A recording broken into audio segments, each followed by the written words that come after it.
বাগানবাড়িতেই চলতো পৈশাচিক অত্যাচার, সেই ছবি আবার ভিডিও করে রাখতেন প্রাক্তন জনতা দল সেকুলারের সাংসদ তথা প্রধানমন্ত্রীর নাতি।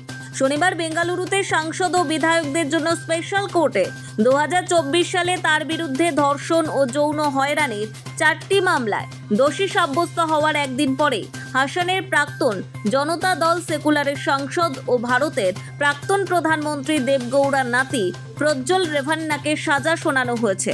34 বছর বয়সী রেভান্নাকে আদালত যাবজ্জীবন কারাদণ্ডের নির্দেশ দিয়েছে। জানা গিয়েছে, নিজের বাগানবাড়ি বা খামার বাড়িতে একাধিকবার পরিচারিকাকে ধর্ষণ করেন প্রাক্তন সাংসদ। যৌন নিগ্রহের ভিডিও করে রাখতেন তিনি।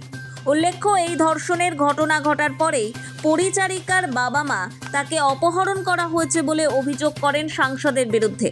আদালত কক্ষেই ভেঙে পড়তে দেখা গেছে রেভান্নাকে।